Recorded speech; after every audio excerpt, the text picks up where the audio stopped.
ones. I pray everybody's well. I wish you a happy new year, 2019. This episode is with Kabir Helminski. He is a returning guest. We had him a year or so ago. Kabir is a Mevlevi Sheikh. He is someone who is a Sheikh in the order founded by Maulana Rumi. And Kabir was a student of Suleiman Dede, who was a sheikh from Turkey who came to America probably, I don't know, in the 70s or 80s. And mashallah. So, and I've had the blessing of spending some time with Kabir, and they were kind enough to invite me to take part and to recite and to offer some reflections at their Threshold Society retreat in California, which they do every year. And mashallah, they are, him and his wife, Camille, are doing some great work and have been for many decades. And you'll see we get into this, but one thing that I really think about Kabir is he's been thinking about the translation. So he's a translator of Maulana Rumi, and he's one of the people who has helped translate Rumi's poetry and make it popular in the West. But he's also more generally thinking about the translation of the tradition of Islam, and particularly Sufism, within that, into a Western context. And he also is has a master's in psychology. So he's thinking about these things vis-a-vis Western people's psychology and how to translate such that it can speak to the people that it's being translated into. Because as you know, anyone who's tried to translate from one language to another, it's not just about finding a word that approximates it, but actually you have to translate between psychologies. You have to think about the mindset and the worldview and the way that language operates in a whole different context. So anyway, I think he does that. He's one of those kind of thought leaders who's been on the front lines with that for many decades. And that brings us to his recent book, which is called Holistic Islam. And this is a book that we talk about in this podcast. And I would recommend everybody to check it out. It's a book it's his most recent book. And actually, it's something that I had received. I picked it up over a year ago, but I had only kind of skimmed it. And then Brother Ali, who's a previous guest and who's a good friend of mine, he's legally blind. So he mostly does audiobooks. And so he was listening to the Kabir Helminski book, and he knew about Kabir through myself talking about him in the podcast. And so he was telling me how much he was really feeling the book, and it was causing him to think about things in new lights and etc. So through his recommendation, I was like, well, I should really read that book. So I finally picked it up and read it. And actually, I listened to the audiobook. And the audiobook is really nice because it's Kabir narrating it. And it's always nice when you have the narrator or the author themselves narrating it. So if you have Audible, you can find it there. And I'm sure you can find the physical copy anywhere. So I highly recommend the book, and you'll feel if you if you would like it based on this conversation, I'm sure.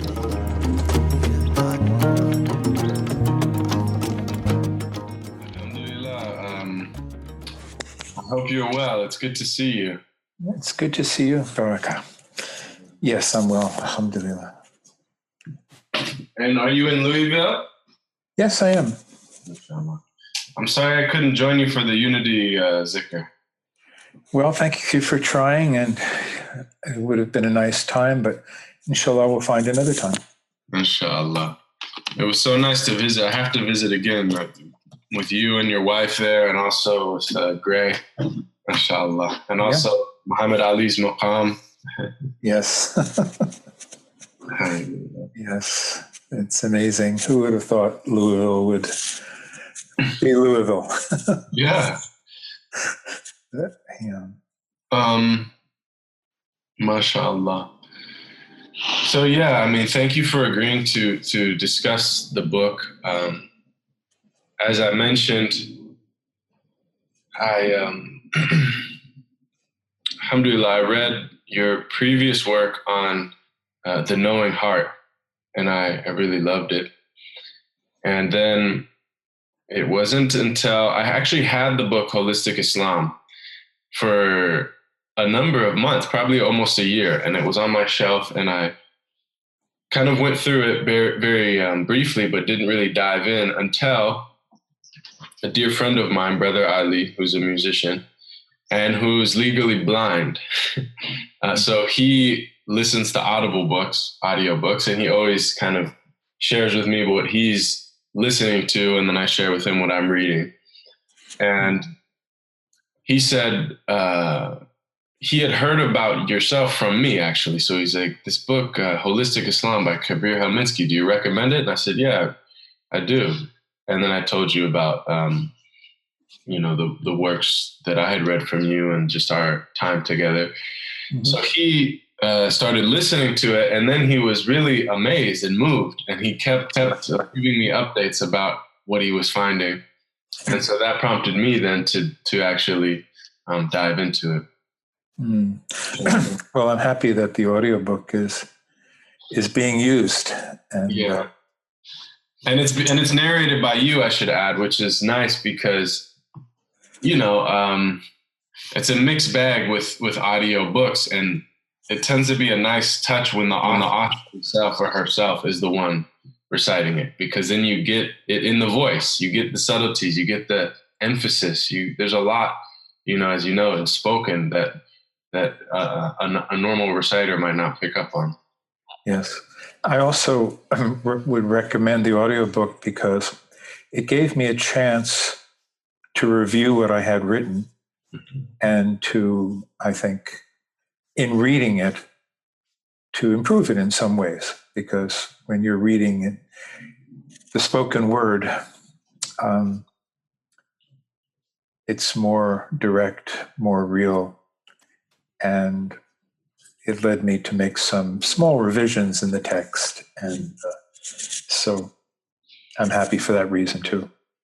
Yeah, I feel that also with poetry. I might write something, it may even be written and published, but when I start to recite it, then I subtly pick up on things. No, this should be changed. This word should be changed. That's right. So today I'd love to speak more in depth about Holistic Islam, about the work.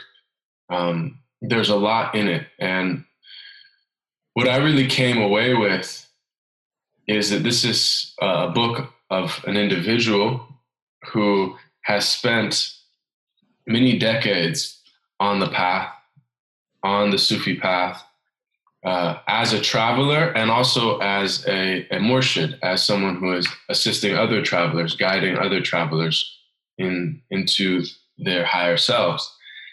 And particularly someone who has done so through a teacher from the East and has thought deeply about the ways in which this tradition, this 1,400-year-old tradition, can not only survive, but can flourish and thrive in this context. And that is a very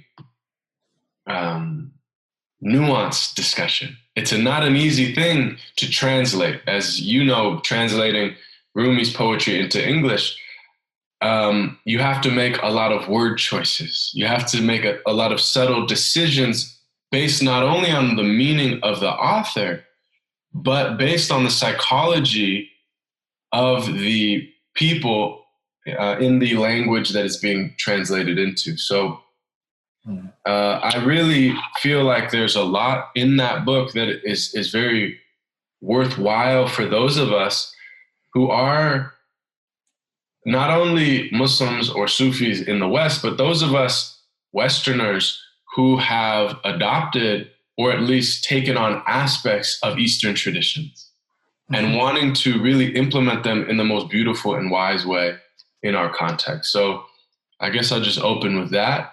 and Well, let you share whatever you'd like.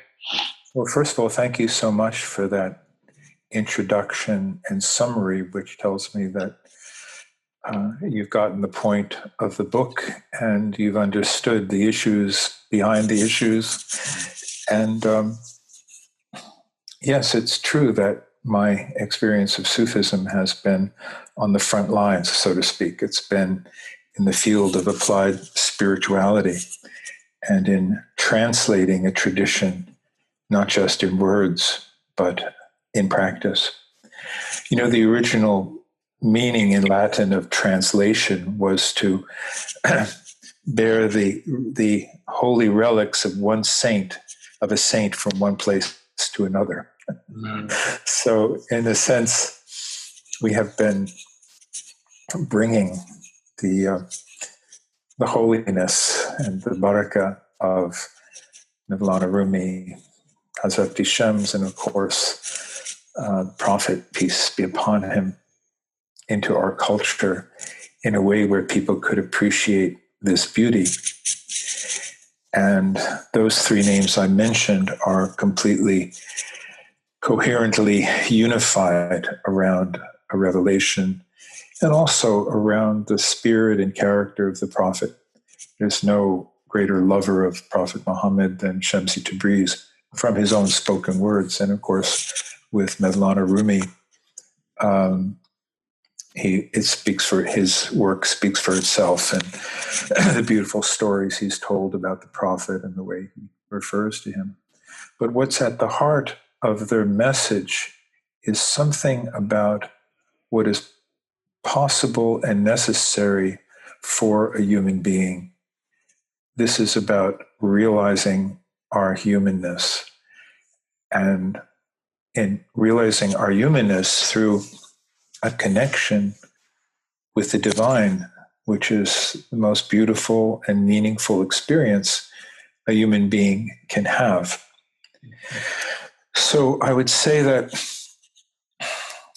when we look at the revelation and the message of Prophet Muhammad through the lens of Rumi, for instance, as an example of a realized being, a wali, a friend of God, we see this revelation and we understand this message in its deepest aspect. And we begin to realize the immensity of what's possible for the human being, what we're really called to experience, and how that experience itself can transform our sense of identity, our sense of, our consciousness, our character. That transformation is a key word here. And if there's something we're calling Islam, if it's not about transformation of our very sense of ourselves, then it's not really Islam. It becomes some egoistic game of identity or self or group promotion. But the transformation of the self that results in the self becoming a servant of Haqq, a servant of truth, a servant of the real. This is what must have been asked for from the beginning. And of course, we know in many ways it's gotten lost, not completely.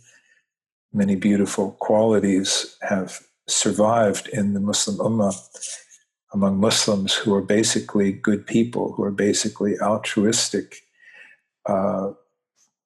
hardworking, generous, family-oriented people.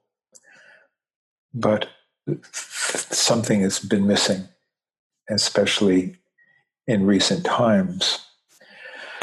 So where will we look for that missing something? And it's not completely missing because there is a living tradition that has never died. And this is what I found before I even knew what I was looking for.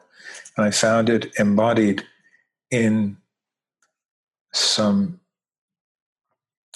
older men and women. They were sort of the last remnant of the Ottoman age when I met them, people in their 80s when I was in my 30s. And I experienced the love of God through human beings. I don't think I could have known or grasped the love of God or God's love if I didn't experience it through these people. And I remember one of them said, I was visiting and sitting in his kitchen at his kitchen table, and he slammed his fist down on the table and he said, "We do not believe in an abstract God." So there were many lessons about how that divine love is embodied. And when I say divine love, of course, I'm talking about, it's not the human love that bargains, that makes a deal. It is the love that comes directly from a relationship with the unseen, from a flow from heaven, and comes into the world. And Rumi said the greatest love is love with no object. When a human being can slowly mature into that state, your love is something that simply radiates from your being, and it has an effect on your immediate environment. So remember, Rumi said once, become the kind of person who, when you walk into a room, good fortune goes to the one who needs it. Yeah, so, we're here to bless each other. We're here to remember God in a very deep sense, so that our very nafs, our ego, is not a controlling tyrant, driving us this way and that for its satisfactions. But the nafs, which is deeply loved by Ruh, by spirit, by Allah, the nafs becomes a servant. And that's why we're here. Mashallah. That's beautiful. And thank you for sharing those kind of personal reflections of what you got from your teachers. And I also share that. And I think, it's interesting what you said, that this is not an abstract God or an abstract love, but when you see it embodied in a human being, when you see it truly in practice, as the Sufis are wont to say, how can you explain honey to one who's never tasted? That it's really about taste. It's about experience. It's about realization. And I think this in some way gets at the heart of what you're getting at, is that in the Islamic tradition, you find similar things in other traditions. There's a difference between taqlid and tahqiq, between following and realization. Mm-hmm. And within the Sufi teachings, and this is what I heard from my teachers, is that it's good to follow in certain of the outward actions. Learn from your teachers how to pray, how to fast, how to go about the rituals. But it's considered actually blameworthy to follow in matters of inward reality. In other words, you can't just say, I know these spiritual realities are true. I know God is one because my teacher said so. Just like you can't say 2 + 2 = 4 because my teacher said so. If you don't realize in yourself the quantity of 2 plus the quantity of 2 = 4 experientially, if you haven't realized it, then you haven't understood. And I've brought up on this podcast a number of times. I read a book called American Veda, which talks about Indian spirituality in the West. And I thought there was a lot of interesting parallels. And he talks about the fact that what drove people east for spirituality in the 60s and 70s is that, religion fulfills various functions. And he says 5 functions. And he gives 3 of them are more outward and 2 of them are more inward. So there's translation, transmission, and I forget the other one right now of the outward. Transmission, translation, and transaction. So these are the outward, right? The stories of old, the rules of how to behave, and then also how to understand our lives in this, brief moment that we're here in this cosmos. But then the inward two are transformation and transcendence. And he brings that up to say that the West had more or less lost, or at least they'd become so marginalized that very few people were engaging with the transformation and the transcendence aspects of Christianity and Judaism. And so this turning east for spirituality, which of course is through those of your generation, looking in India or looking in the Far East in Buddhism, and some people, a strand of that, coming to the Nearer East, right, the Islamic world, to Sufism in particular. Mm-hmm. And I hear that as something that you're saying, in that what happened to Christianity, what happened to Islam, or what happened to Judaism in the West threatens to happen to Islam if we don't revive transformation and transcendence, if we don't revive the heart of it. And this is Sufism. And that Sufism can, in a sense, reinfuse and reinvigorate and show people the perennial, in a sense, aspects of this deen and how it applies to each one of us in our journey to our Creator. Yes.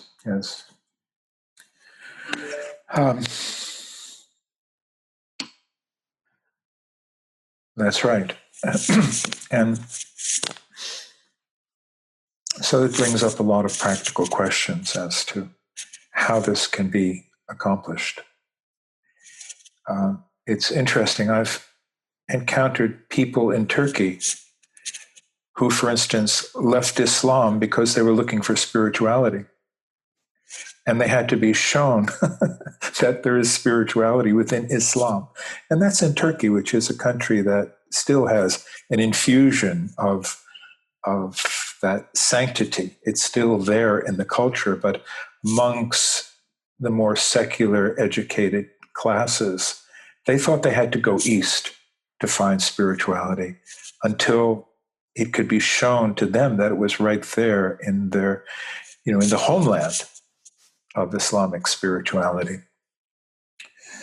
So for many centuries, there was a beautiful civilization from the Balkans to Bengal, and that civilization flourished on the basis of, on the one hand, Quran and Hadith, and on the other hand, Mesnavi of Rumi. Those were the 3 most read books by people.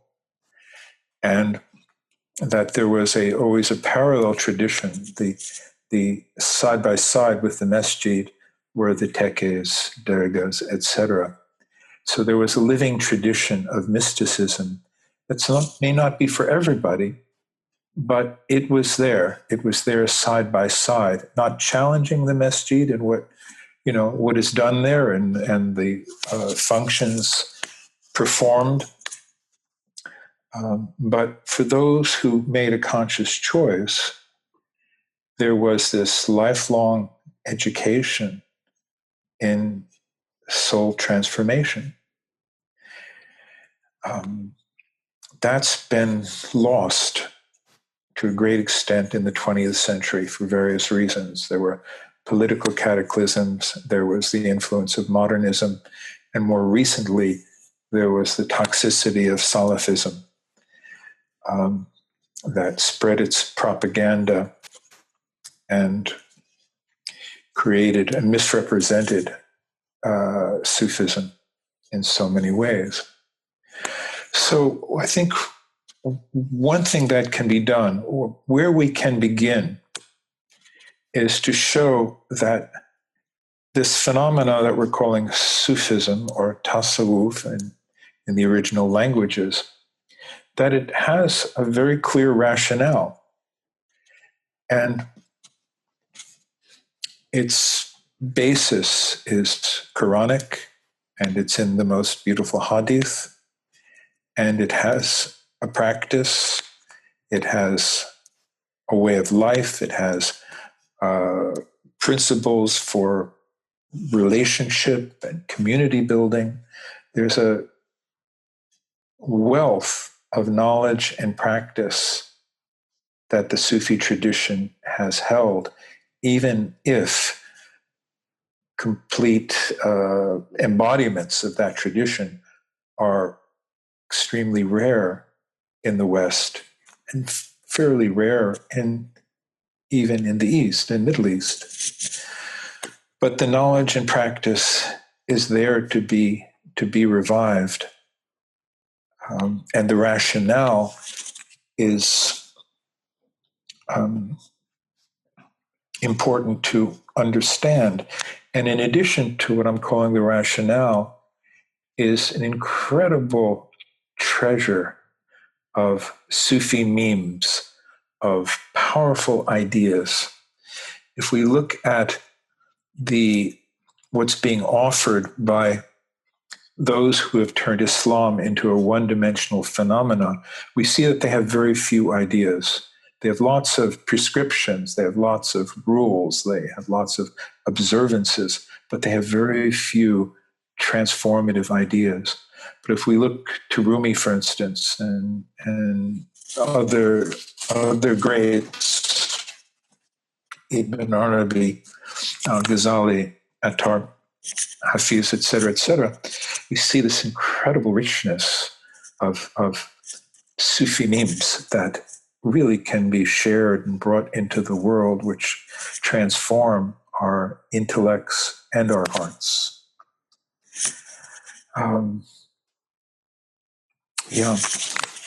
Yeah, and I think, a lot of people might wonder, and you do discuss it at the beginning of the book,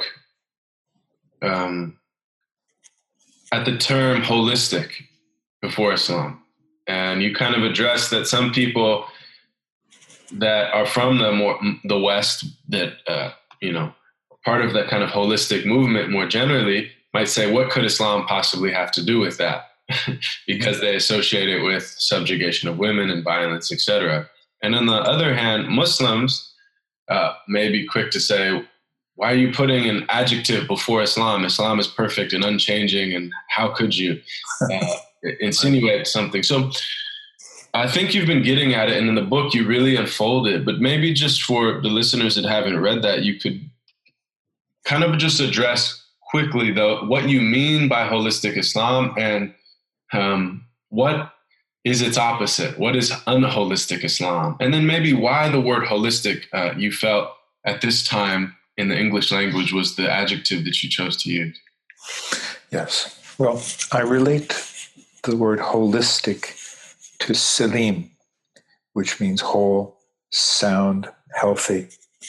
And Islam is related to Salim as much as it is to Salam. So al-Islam as-Salim is holistic Islam. So it has a linguistic basis. But what does this really mean?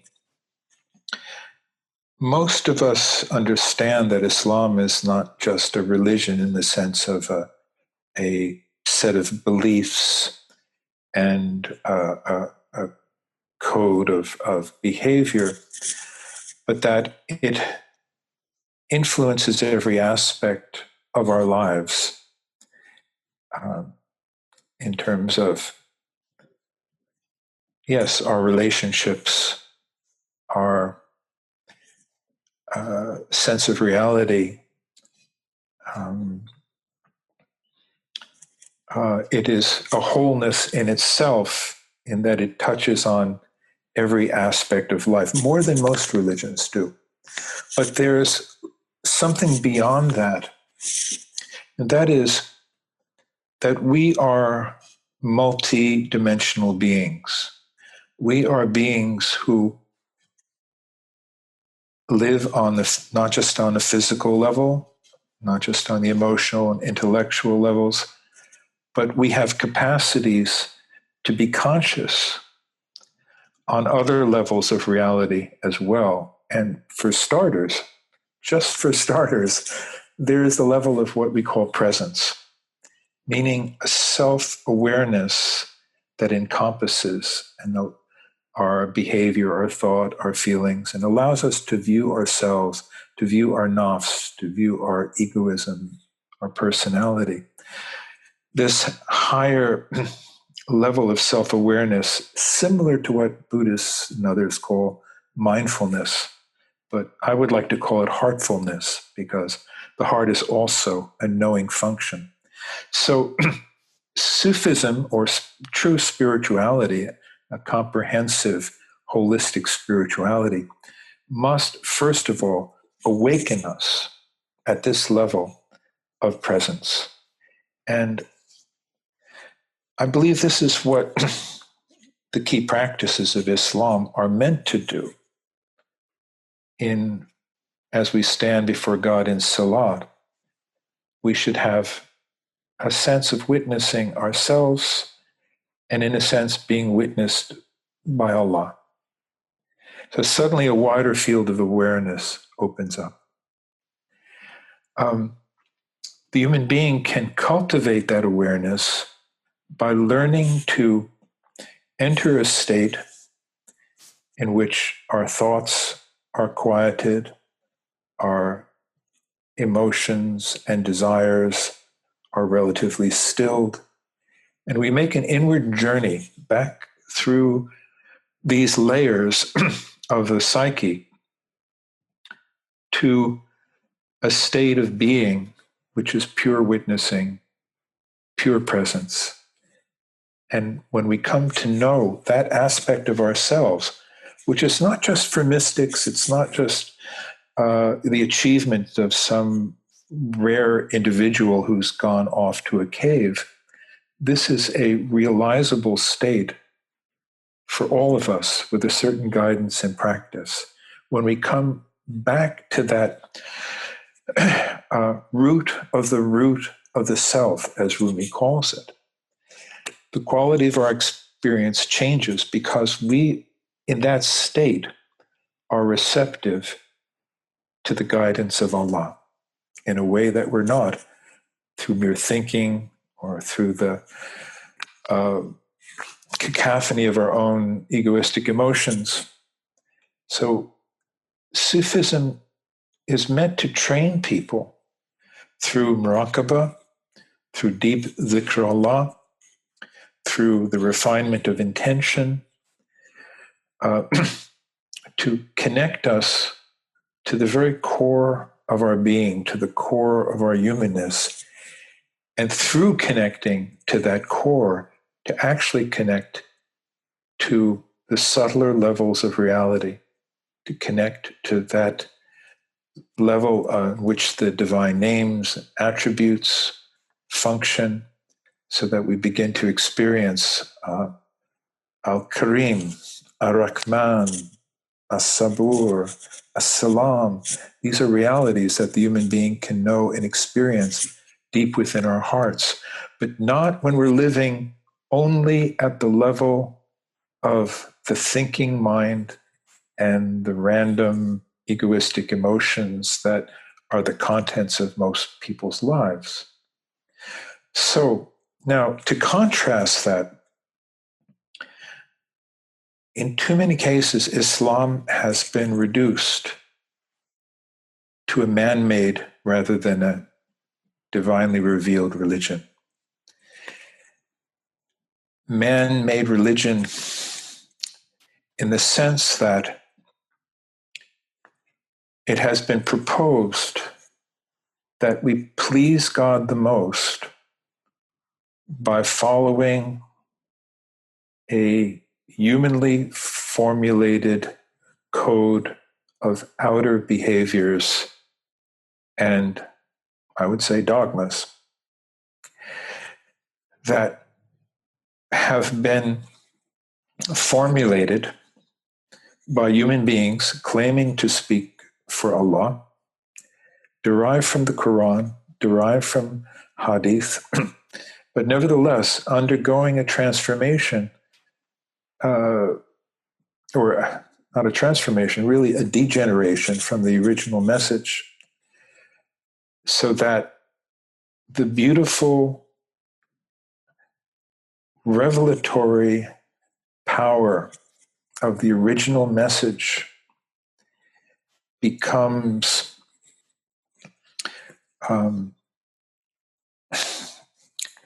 it turns into just a vestige of its former truth.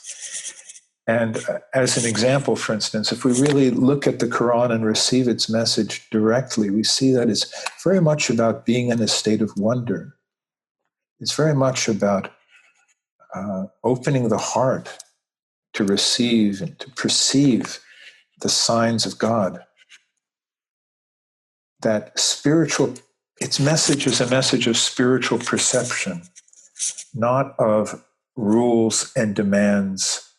It is the divine beloved inviting us into a relationship rather than a supernatural policeman and accountant that is, tracking us like Big Brother, keeping an account of our every sin and good deed to make some kind of final reckoning. So what it saddens me to hear repeatedly in so many masjids and in the name of Islam today is a very truncated understanding of the divine revelation. It all gets reduced to reward and punishment. And what I experience in most masjids is a message that sort of makes the congregation feel vaguely guilty, vaguely shamed. And we're told that there's certain things we must do, and let's say those things could be very useful. Prayer, charity, fasting, these things are a support, and they are a system of spiritual training. But when that living relationship to the divine, which is based in love above all, is lost, and it becomes a demand, an order, rather than an invitation, I believe certain aspects of our mind and nervous system shut down, and our faculties, the faculties that should be opening up to the divine, are numbed. So I believe if we look at the early history of Islam, in the beginning, the best of it was so powerful because people were magnetized by a love, by a sense of solidarity. And their focus was in experiencing the awesome reality of Allah, and at the same time, looking at their own inner motivations, examining themselves to see where they were sincere and where we are sincere and where we are not. This was the original core of the message that made it so powerful. But over time, it was reduced to a codification of behaviors and beliefs, of secondhand information and secondhand experience that reduced for many the living reality, and that was revealed and the revelation that once opened up people's imagination and opened up people's hearts into a vast and beautiful landscape of divine prophets and divine truth showering down upon us, became instead, in some cases, a matrix of oppression, both literally and intellectually. So that's what we're dealing with. And part of, I'd like to say one more thing, and I want to be forgiven if I mislead anyone or if I give the impression that there is anything but love for this tradition and revelation in my heart. I don't want to be, promoting negativity, but Muslims have too often given up their critical faculties and their critical thinking so that it seems blasphemy to question anything about Islam as it's generally presented to us. And and it has created a degree of fear in the Ummah to even think about some of these things and to question what has been inherited, what has been formulated as Sharia, what we have been told by institutional Islam and clerical Islam. And yet the Quran is always encouraging us to use our aql and encouraging tafakkur, reflection and intelligence. Intelligence and reflection need to be applied, and common sense needs to be applied. As we reevaluate and recontextualize what we've inherited from history, from the history of Islam. And that's a big project. And I admit, not everybody has to undertake that project. But we do have common sense. We should know when our hearts feel constricted by certain things spoken to us in the name of Islam, we should listen to our hearts. When Prophet Muhammad, peace be upon him, was asked, "What is sin?" He said, "Sin is that which troubles your heart. Leave it." And that applies in many situations. So we need more critical thinking at this time. But what will make that critical thinking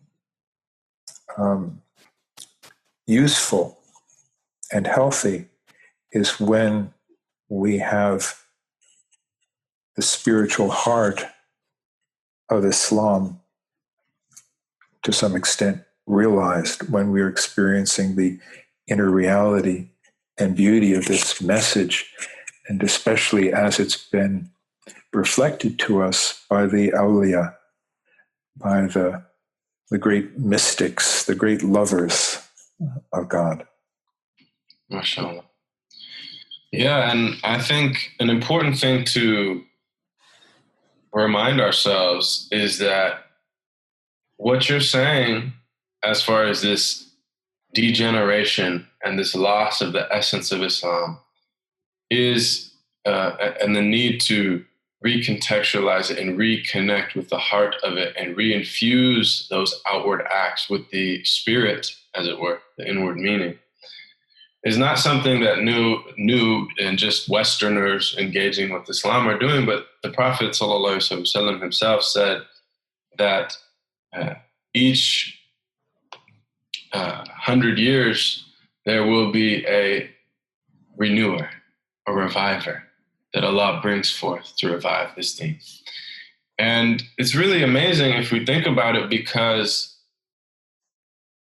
the implications of that is not that Islam itself will be lost. People will have Islam, but they will have lost Islam. They will have lost the inward reality of Islam because it needs to be renewed. It's like a ruined house almost that you need to repair.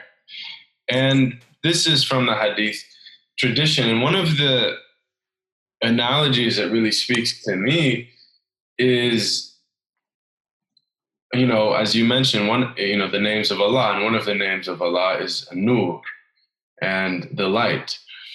And one of my favorite allegories, and kind of the foundational allegory of Western civilization in a way, is Plato's cave allegory.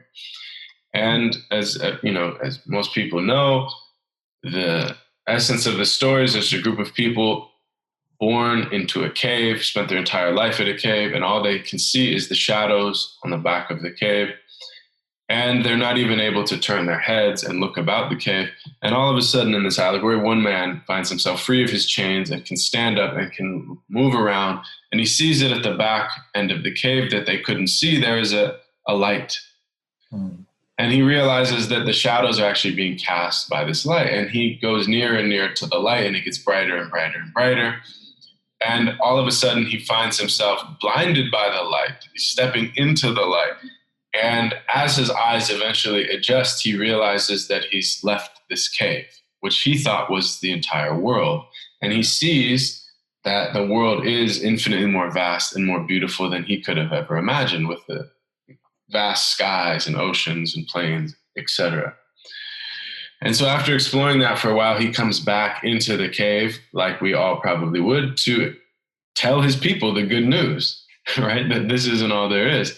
And what Plato says is that at first his people are simply confused and perplexed because they have no reference for the things he's saying, because their world is the shadows. And so he's saying something so foreign to them that it's difficult for them to comprehend. But then he says something that really struck me. He says, but at some point, because he's so emphatic and he really wants them to understand, at some point they actually start to hate him, because what he's doing is undermining their very conception of reality and their worldview. And that's a very difficult thing to endure for anyone. Yes. And so for me, to bring this back to Islam, of course I heard that allegory when I was in middle school. And I remember the day that I learned that. It's one of the only things I remember from 7th grade. But I remember when I became Muslim, and when I really even just started studying about the world's wisdom traditions more generally in my late teenage years, that, okay, the prophets and the saints and the sages and the enlightened ones, they're the ones that have gotten out of the cave. Mm-hmm. And they come back into the cave to try to explain and to guide those that are still caught in the shadows, thinking the shadows are all there is. And so I think what happens is, to put that analogy or this allegory towards Islam, is that the prophet really, was out of the cave. And of course, each tradition starts with a mystical experience of its founder. And then he taught a method of how to get out of the cave, or if not to get out of the cave all the way for everyone, to understand that this is a cave and that there's a way to get closer to the light of casting the shadows. Mm-hmm. And so that is really the essence of the deen. It's holistic. Is yes, the outward actions are important. Yes, the rituals are important. Yes, the correct understanding, theological understanding of what is the nature of reality, what is God in relation to us, are all important. But they're important so that you put them into practice to awaken and to move towards the light.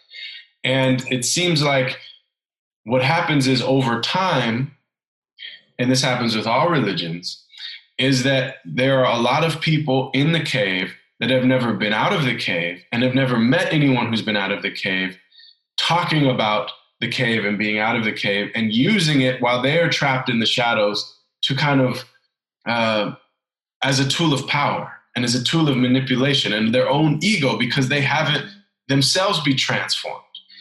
And I think the last thing I'll mention on this topic is that, it reminds me also of the hadith of Nawaf, this beautiful, beautiful hadith, which is Sahih hadith. It's in the collection of Bukhari, in which the Prophet Muhammad says, and it's actually hadith Qudsi, so the divine voice speaks in the first person on the tongue of the Prophet and says, my servant draws near to me by the obligatory actions, by the rites of the religion, and then continues to draw near by the supererogatory, by continued devotion, until I love him or her. And when I love him, I become the eye with which he sees, the ear through which she hears, the foot through which he walks, the hand through which she grasps. And what's amazing about this is many things, but this is a more mystical statement than any later Sufi could have said. I mean, it's actually saying that the divine eye comes to, in a sense, eclipse the individual self of the servant. And it's through these actions and through these devotions. And so, this is the meaning of praying and fasting and all of these outward actions, is to transform ourselves. However, like you said, for so many people, the transformational aspect, that this is an alchemy, this is something that should change something in us, has been lost. And this idea that all God wants from us is to fulfill some checklist of do's and don'ts, and naughty or nice, and you get in, you're in or you're out based on that. And it's unsustainable, and it's an insult to the spirit of the human being. We all know there's something that's not truly what this is all about. Yes. So I really think, because just like you said, I mean, I remember I was in a Muslim country and I performed some poetry and spoke about Islam and spiritual path. And afterwards, a young woman came up to me, a Muslim woman in a Muslim country her whole life, Muslim family, wearing hijab, very sweet and sincere woman. And she said to me sincerely, she said, I really loved your performance and your talk, but I have a question because I was confused by something you said. Is there spirituality in Islam? Yes. And I didn't know how to answer.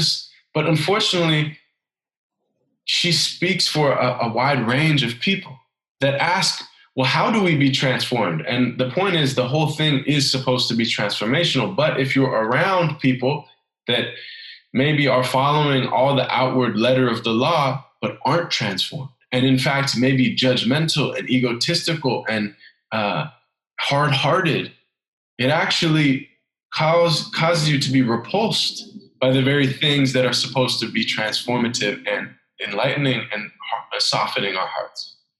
Exactly. This the image of Plato's cave is a very apt one, and it describes perfectly the reality and the journey. Unfortunately, many people are left bewildered when they hear this or things like it, when they hear about these states of unity that mystics talk about, that there's between where they are and this other proposed state is a huge gap that they don't know how to fill.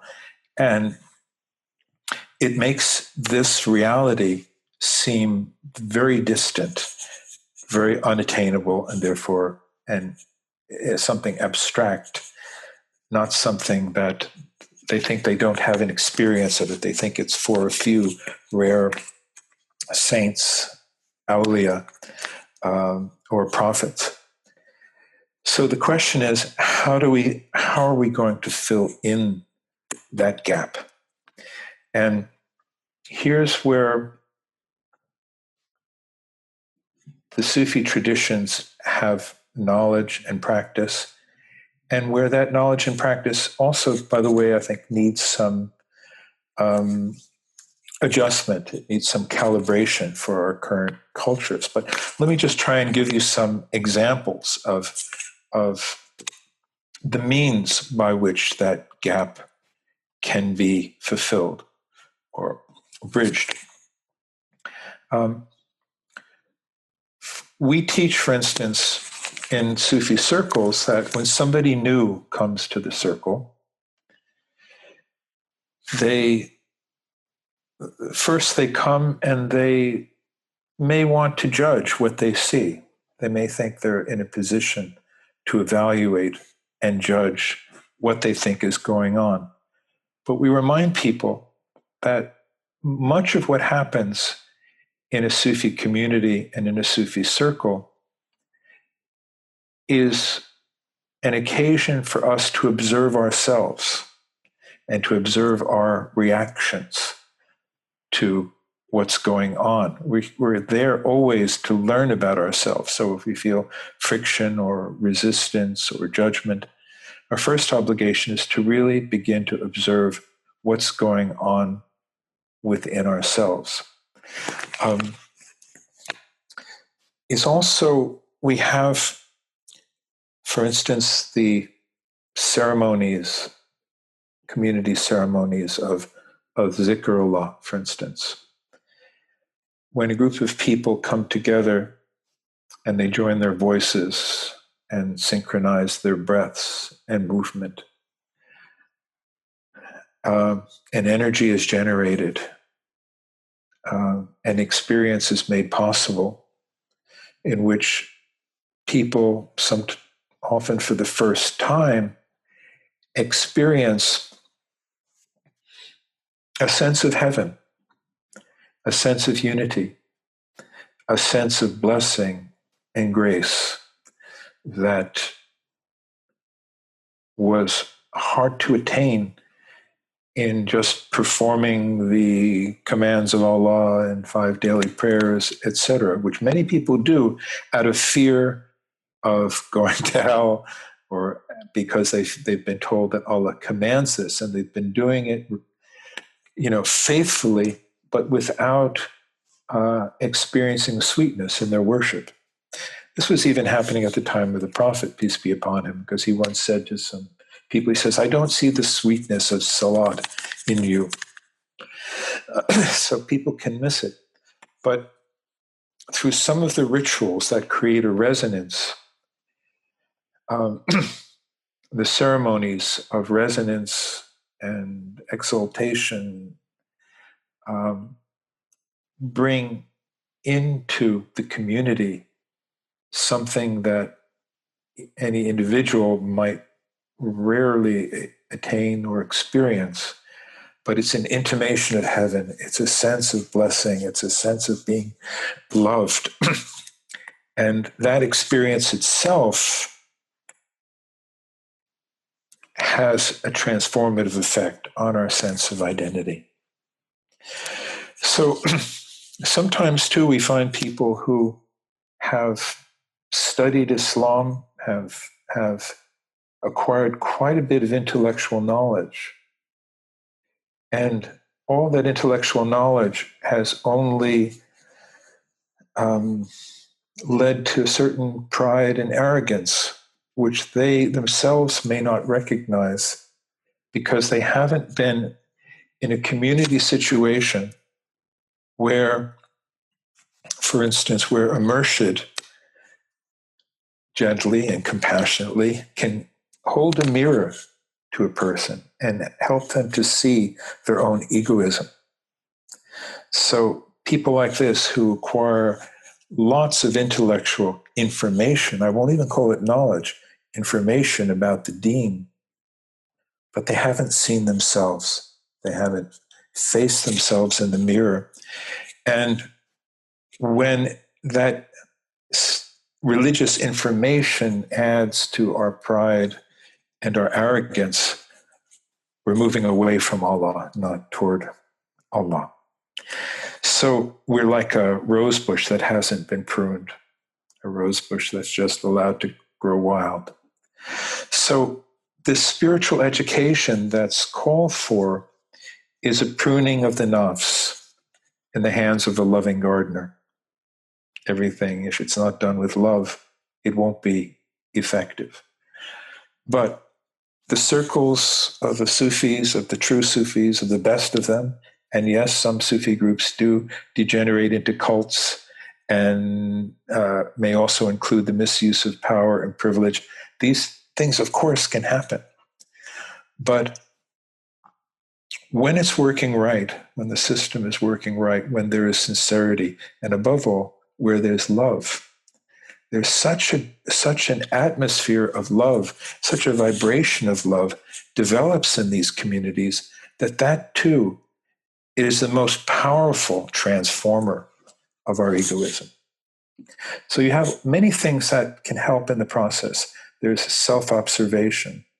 There's the very fastidious awareness of how does my nafs function? What is it reacting to? Am I looking for attention for myself? Am I looking for approval?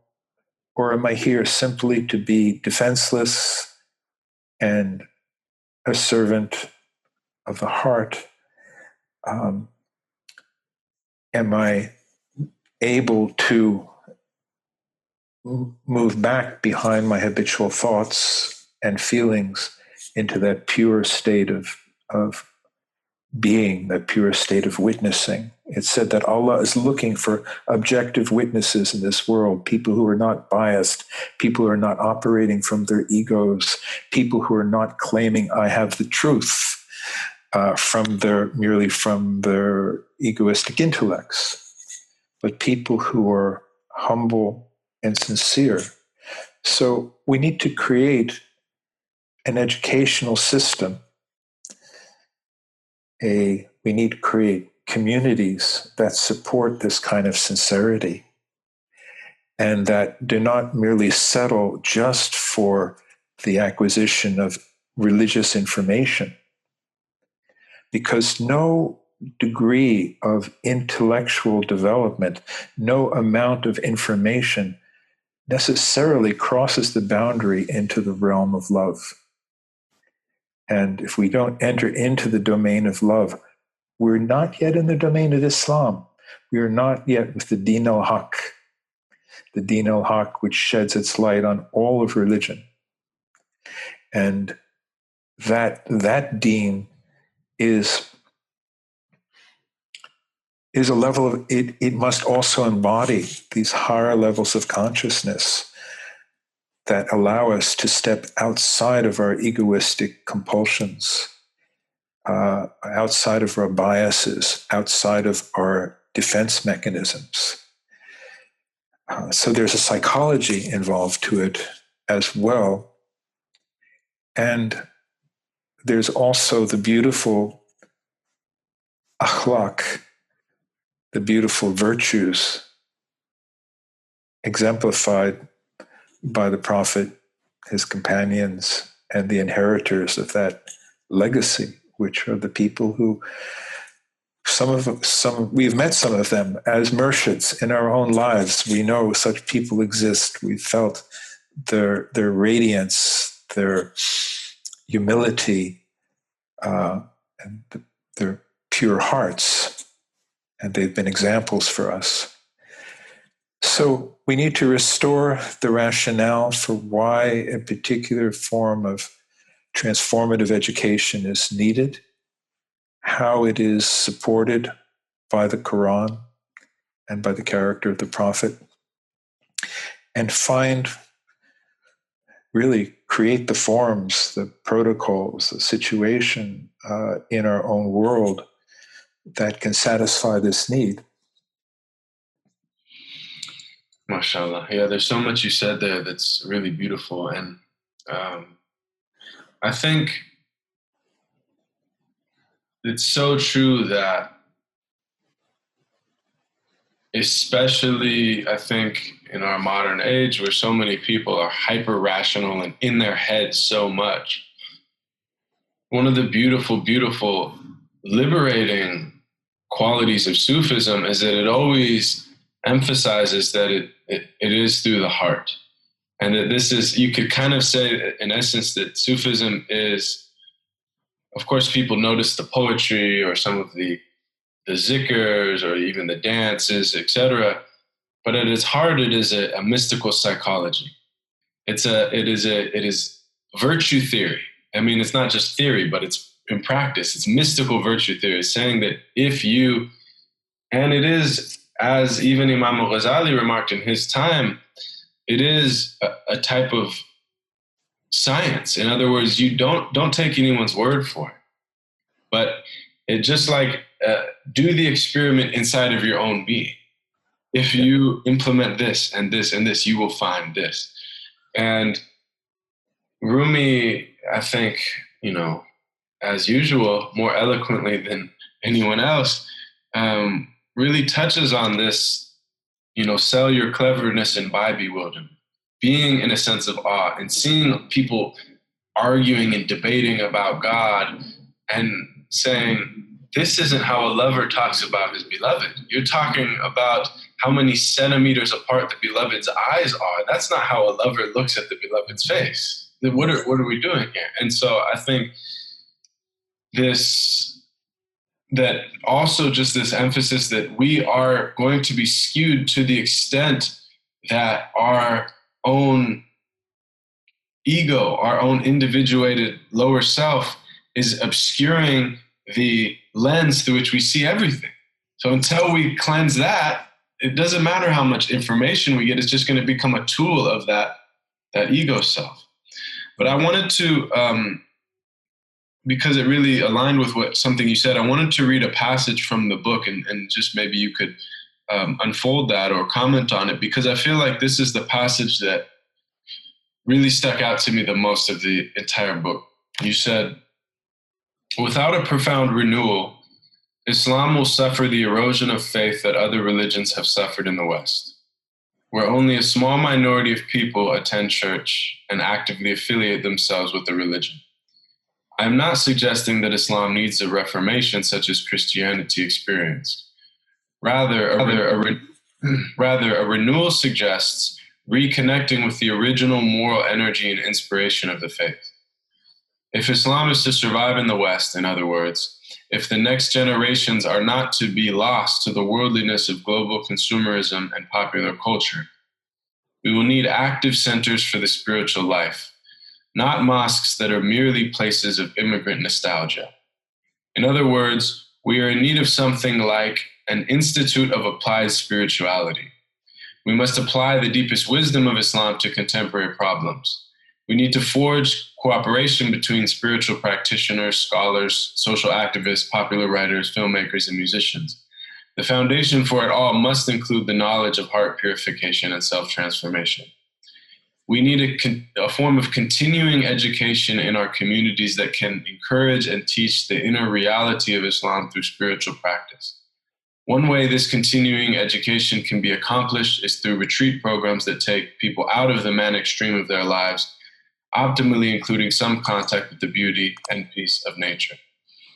In the contemporary world so full of distractions and challenges to our humanness, our spiritual sanity requires a concerted effort to strip away the veils of social conditioning, which include the religion of consumerism, the idolatries of pop culture, and the heedlessness of social ambitions.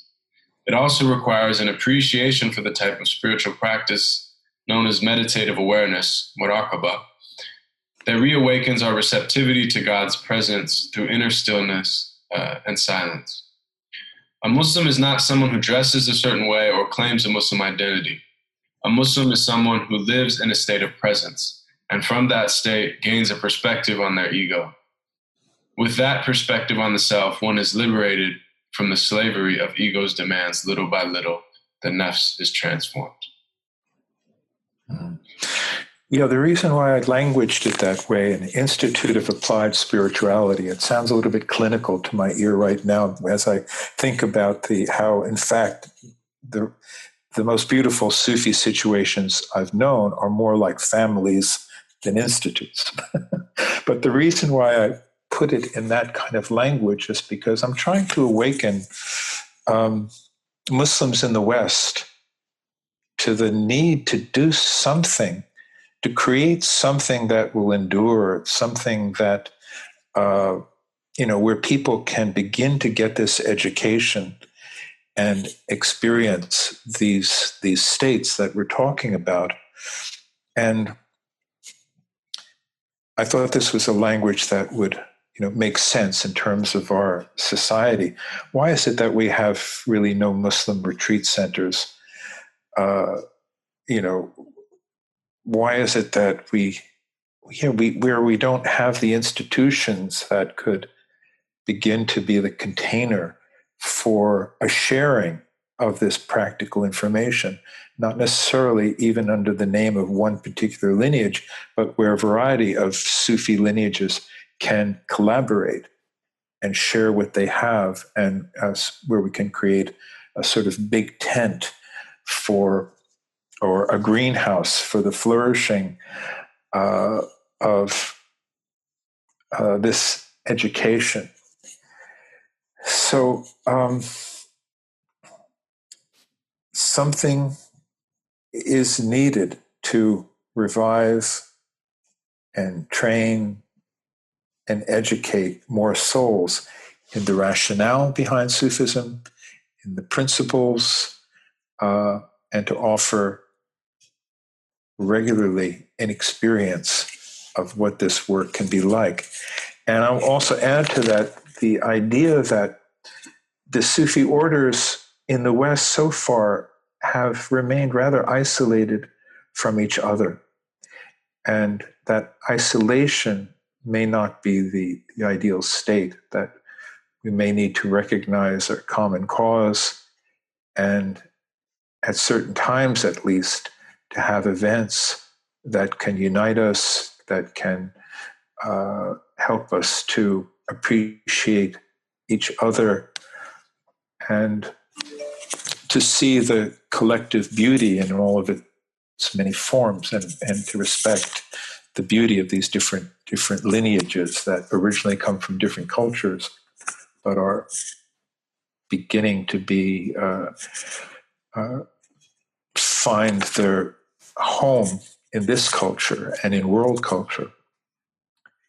So, we're back to this idea of this is a practical education. There is a spiritual psychology. There is a precise knowledge underlying, for instance, the works of Rumi, of this incredible poetry. It's not just some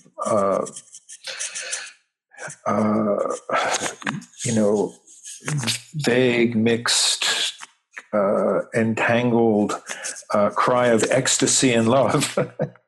That underneath it is a very precise knowledge of what is possible for a human being and what are the means and stages of this transformation. So we can pray for that. We can ask Allah's help, and we can also spread the word within this society that Islam has to be more than identity. It has to be realization, and not just, I was born Muslim in such and such a country, and I want to preserve my ethnic and community identity, and that's what this mosque is going to do. That's what I see so often around America, is immigrant mosques. Are they attracting converts? Not much. And even the converts often are kind of come in a somewhat bewildered state, and often leave after not finding the spirituality they're looking for.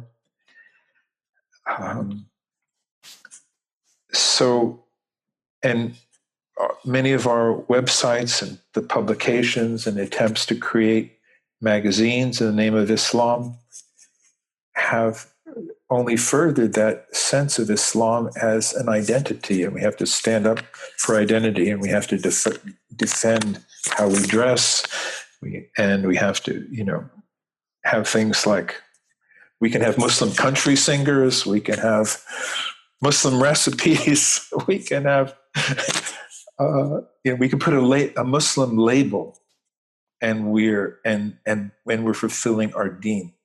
No. That's all at the most superficial level. And what we need are people who are living, embodying the realization that we're living in the presence of Allah, and that we need to remember this presence, and in remembering it, we will radiate it. And it will transform our character. And it will, when presented to other people with the proper rationale, it will be clear that it makes good sense and that it offers an understanding of the human being that is miraculous and beautiful. You know, there's a book going around now called Homo Deus and Sapiens. A lot of people are reading it, including some of my Muslim and Sufi friends. Well, it's kind of interesting. It brings together some interesting information, but the author's conception of the human being is still extremely limited, extremely materialistic. The notion of Homo Deus, which means God-man, his idea of what this means is that we can become gods, plural. We can become enhanced human beings with superpowers as never before. But it's completely missing the subject of transformation and moral beautification. It's become a technologized version of humanness, a human hybrid. Now, if we go in that direction, if spiritual people can't demonstrate to the world that a human being only becomes fully human through this conscious awareness of our need for the divine and divine grace and divine guidance, we will become robots. We will become, we will become the technology, and our humanness will dwindle. So we are reaching a critical situation, and I believe that Islam fundamentally has the principles, has the essential truth that must be remembered. And I'll go a step further and say that I think we can see Islam as an emergent phenomenon, as something that is on a trajectory toward fulfilling itself. That there were certain principles that were exemplified during the life of the Prophet, peace be upon him. There are certain principles that are revealed in the Quran. And these can guide us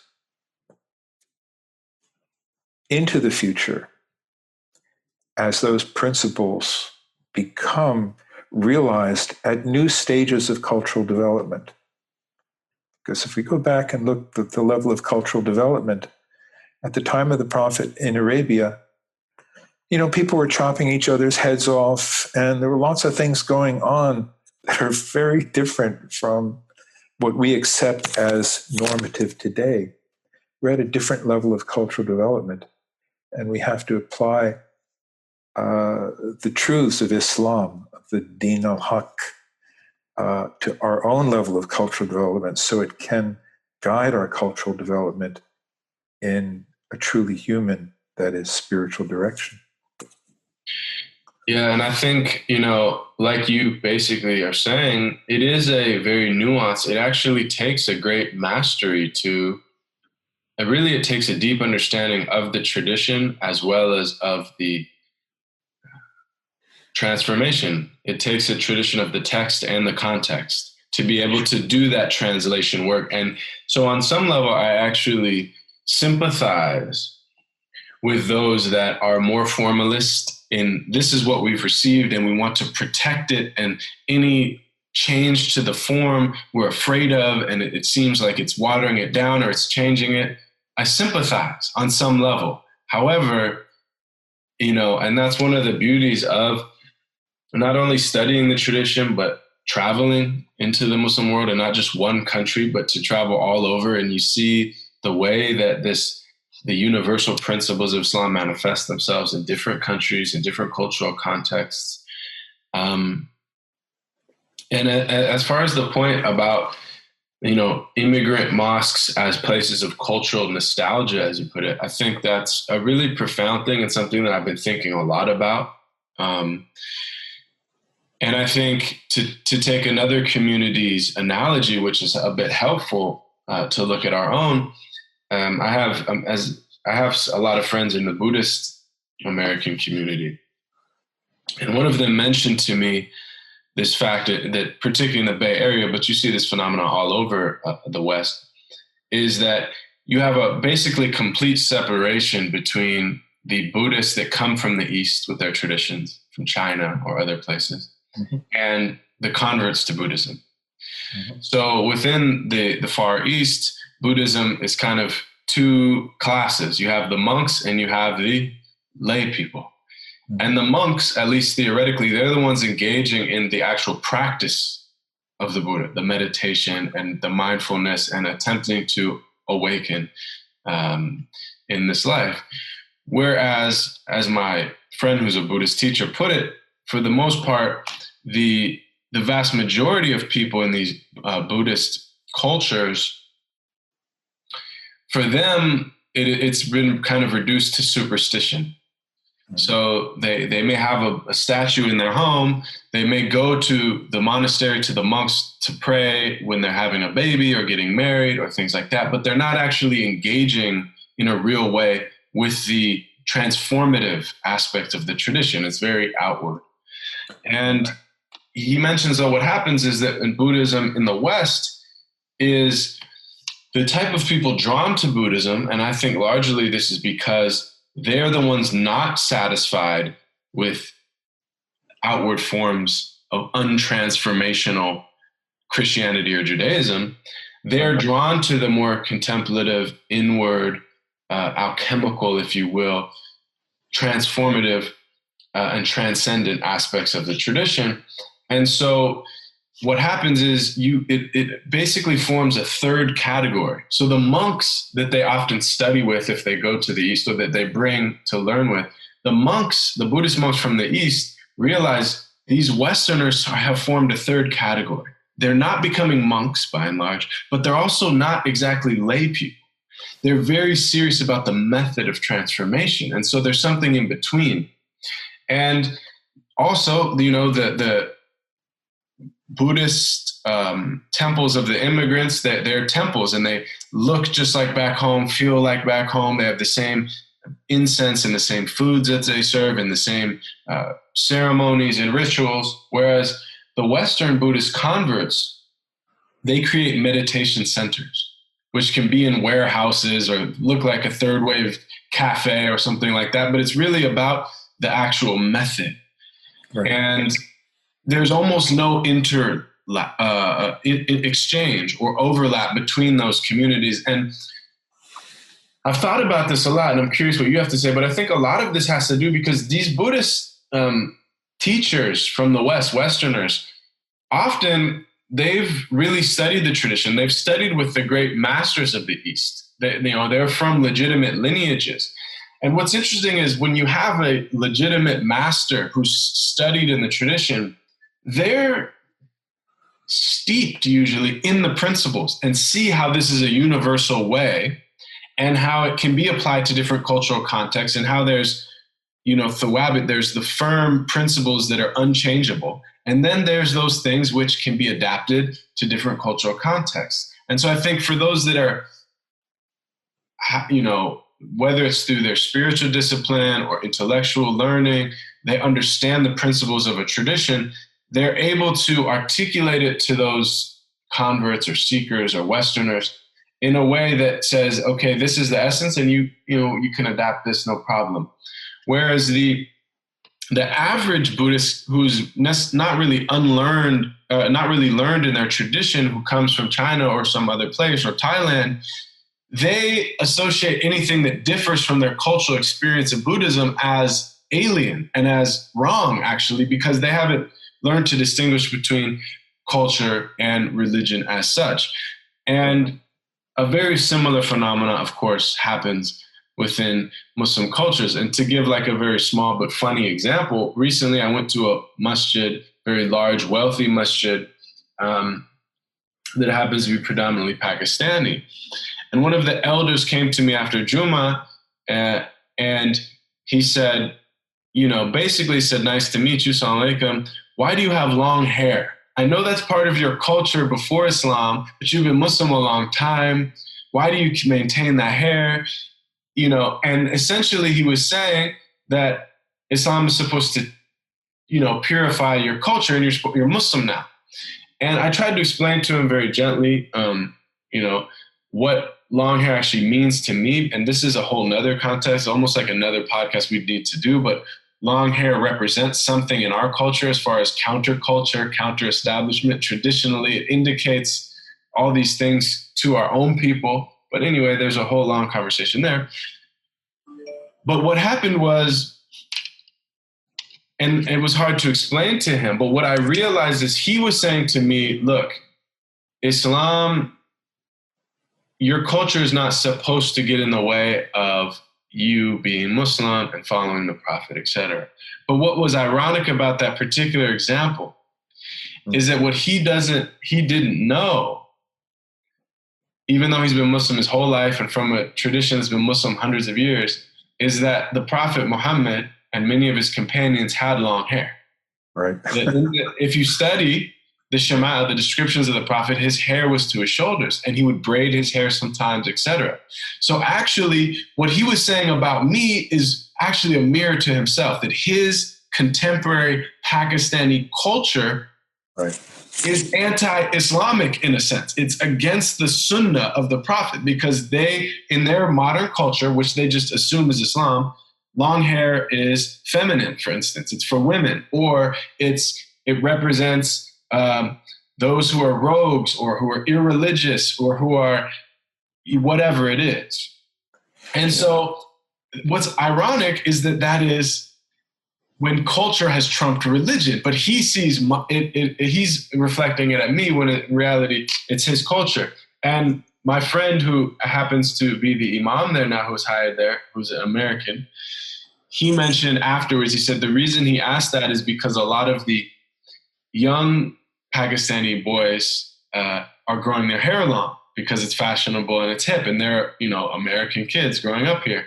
And so the elders are really outraged. And so when they see you there with that, they see that you see. So what's ironic, and this is what I'll close with because I'm being a bit long-winded here, but it's a really interesting topic. But it's not only the converts that don't feel not even welcome, but that these immigrant mosques weren't created for us and our culture. But it's actually the children of the immigrants that feel unwelcome there, that this isn't for them. And they are not, and it's because these spaces are created to feel like back home and to remember, like to remind one of back home. But for their children, there is no back home.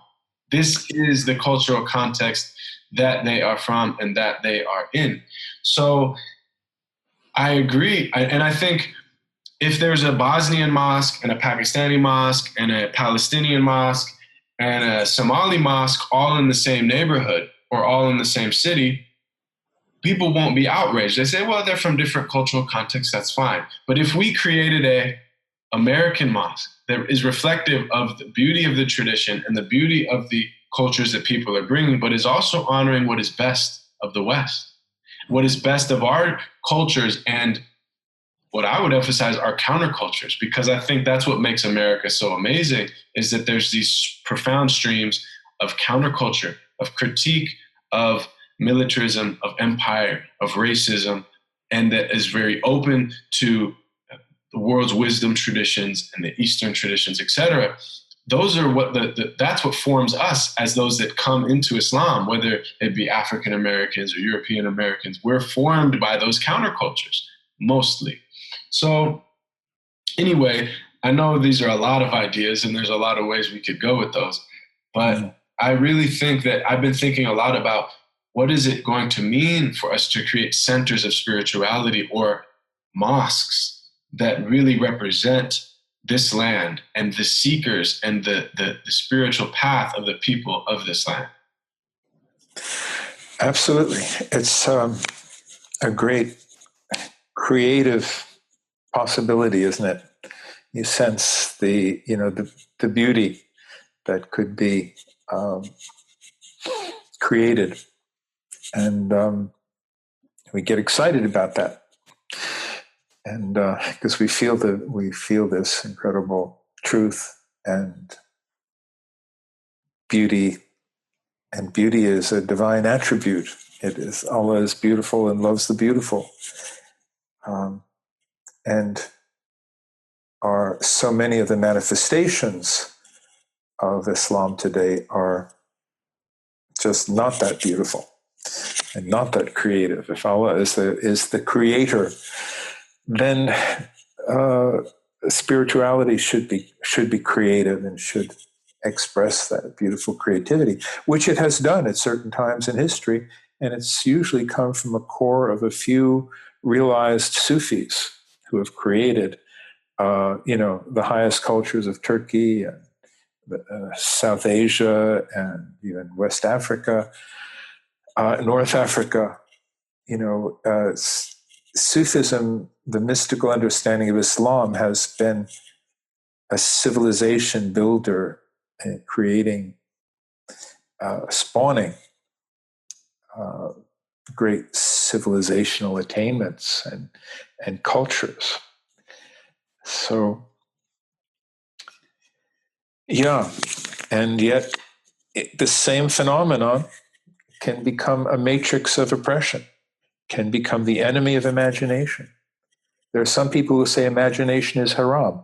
I've actually read that in certain Islamic publications. Imagination is haram. And yet we can do nothing. We cannot grow spiritually without the right kind of imagination. If we cannot imagine the character of the prophet, if we cannot imagine, the beauty of heaven, of the heavenly attribute, that's the only way we can channel them into existence. And Islam is about forming a bridge between heaven and earth, between the unseen and the seen. And that's what the human being is here for. The human being is the threshold between these two realms. And this is another example of the beautiful, metaphysical, psychological understanding that the tradition offers. There are ideas here that I will say, having been a student of Buddhism and Hinduism in my youth, having been raised as a Catholic, knowing experientially and intellectually a fair amount about the world's sacred traditions, the reason why I landed where I did, on the foundation of Islamic Sufism, is because it offers to us the most comprehensive, integrated possibilities for spiritual realization, that there is a completeness, a comprehensiveness to this path that is unmatched. And I say that with enormous respect for Buddhism and the mystical traditions and other faiths. But when having surveyed them personally, I arrived at the conclusion, since I was free to choose, we are free to choose. In this culture, another nice aspect about our counterculture and our culture, we're free to choose our lifestyle, our path, our religion. And having made that choice, it's because I see the potential within the memes of Sufism, within the metaphysics of Islam, and with the revelation that is the Quran, when it's understood directly and not through the medium of other, human formulations. I find that there's a difference between what the Quran says and what many people say about the Quran. Just as there's a difference between Jesus and what many people say about Jesus. And it's been human constructs around Jesus that created false religions, if I may say so. And likewise, it's human formulations that can turn Islam itself into a false man-made religion. There's incredible, I have certain favorite ayahs that I like to kind of keep at hand. And one of them says, say, have you, and we're talking here, Surah Yunus 59 to 60, have you ever considered all the means of sustenance which God has bestowed upon you from on high, and which you thereupon divide into haram and halal? Say, has God given you permission, or do you perchance attribute your own guesswork to God? It's a warning, and we find the remedies for all the pathologies of religion right in the Quran itself. It is really a guidebook and for maintaining what I'll call the religion of truth. But I find that many of the most important ayahs I've never heard mentioned in any masjid, and I've rarely heard people even acknowledge them. Another great one is that I love is that in another problematic area to be talked about sometime is the pathetic situation of women in Islam, in official Islam. And yet we have the ayat that says, the faithful men and women are awliya for each other, which means friends, supporters, defenders. We have an incredible possibility of an incredible relationship between men and women. But when I go even to my local moderate mosque, the women are entering by a side door and they're going upstairs, and they're dressed like they would never dress, and I don't care how they dress, God bless them. But we create a schizophrenic situation where what's happening in the mosque has no relationship to our society. Lots of work to be done. Yeah, no, it's true. And, like you said, you've been thinking about these things deeply for many generations. And I think, these people that have been thinking about it. And I think another really interesting element of yourself is also, you have a master's in psychology. So you're thinking about human psychology, and particularly Westerners, and just the Western mind and the Western psyche, and how this tradition, how this deen can help and can heal and can best be implemented. And that is, again, a conversation of so much nuance. So yeah, you've been very generous with your time, and like we've kind of alluded to, many of these threads could be unpacked at length, and hopefully we'll have subsequent chances to do so, inshallah. But just in closing, I do want to ask you to maybe share the links or websites or any ways that people can follow up on your work or your writings or your website or your retreats, and people can kind of follow your work and stay in touch with what you're doing. Thank you, Baraka. I appreciate that. Well, our most important website is sufism.org. That's easy to remember. We have another website for another project called the barakainstitute.org, Baraka institute.org, which was an outreach program. We used to do events. We haven't done events for a few years. We did create a sort of big tent to welcome some of the best spiritual teachers we knew of in Sufism. And so there's that website. And then there's also Threshold Society on Facebook, which is a good source. And I would recommend, my book, Living Presence, the first book that I wrote, which is now in a new 25th anniversary edition and is being translated, or has been translated, into between 8 and 10 languages. So that's a good text on the subject of presence, and it's the most universal of the books that I've written. And then The Knowing Heart is a useful book about the how the essence of classical Sufism, what it is and how it might be translated into our culture. And then about holistic Islam. And then there are other many translations of Rumi, and I'll mention especially the Pocket Rumi and recent Rumi Day Book and another book called Love's Ripening. Those are 3 of our more recent translations of Mevlana Rumi. So that's it for the moment. Thank you for inviting me, and thank you for this conversation. I enjoy it, and I appreciate where we meet and your understanding of what we're trying to achieve, and we support you and what you're trying to achieve as well. May the beauty, creativity, love, humility, generosity, and altruism of our path grow and be embodied.